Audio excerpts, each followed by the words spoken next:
आज की बात अब हर शाम सोमवार से शुक्रवार 8:30 बजे से। इस राजनीतिक संकट का एहसास उद्धव गुट को भी हो चुका है। ये खतरा तब और पुख्ता हो गया था जब 14 जून को उद्धव ठाकरे ने अपने सांसदों की बैठक बुलाई, लेकिन उसमें केवल 4 सांसद ही पहुंचे। बैठक में उद्धव ठाकरे ने कहा था कि अगर कोई पार्टी छोड़ना चाहता है तो उसे रोका नहीं जाएगा।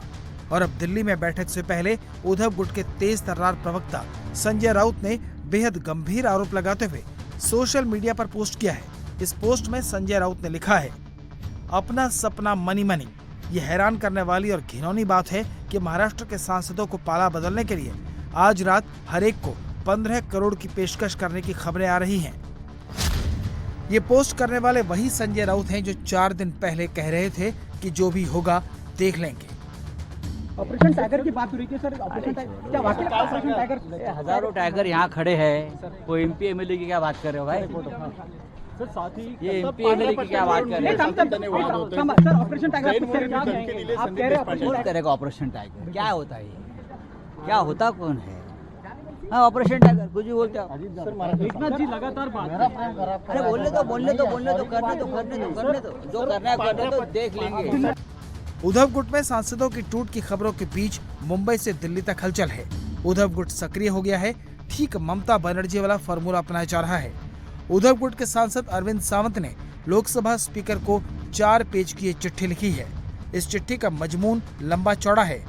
अरविंद सावंत ने इस चिट्ठी में लिखा है, मीडिया में ऐसी खबरें आ रही हैं कि शिवसेना उद्धव बालासाहब ठाकरे के चुनाव चिन्ह पर निर्वाचित कुछ सांसद आपके कार्यालय से लोकसभा में अलग समूह के रूप में मान्यता प्राप्त करने अथवा किसी अन्य राजनीतिक दल में विलय की मांग करने के लिए संपर्क कर रहे हैं या ऐसा करने पर विचार कर रहे हैं।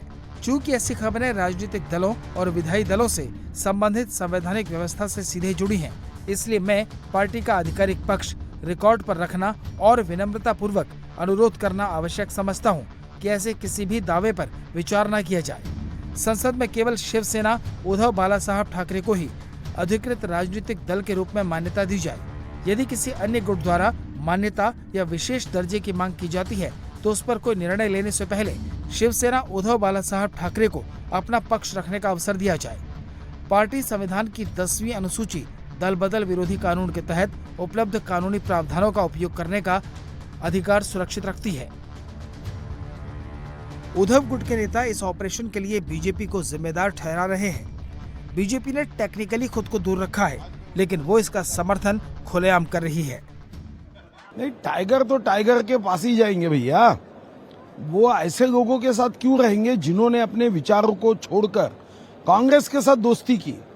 कांग्रेस के साथ अगर वो राजनीति करेंगे तो स्वर्गीय हिंदू हृदय सम्राट बाला साहब ठाकरे जी के विचारों पे चलने वाले टाइगर ये तो अपने ऐसे नेताओं को छोड़कर सही जगह पे जाते हैं।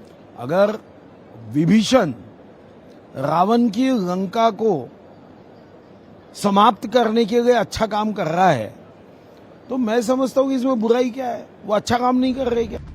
ये उद्धव ठाकरे के लिए 4 साल में दूसरा बड़ा झटका होगा। ये शिवसेना की दूसरी बड़ी टूट होगी। इससे पहले जून 2022 में एकनाथ शिंदे ने बगावत का झंडा बुलंद करके न सिर्फ उद्धव ठाकरे की सरकार गिरा दी थी, बल्कि 40 विधायकों को अपने साथ लेकर खुद सीएम बन गए थे। आज के इस ऑपरेशन के सूत्रधार भी एकनाथ शिंदे ही हैं।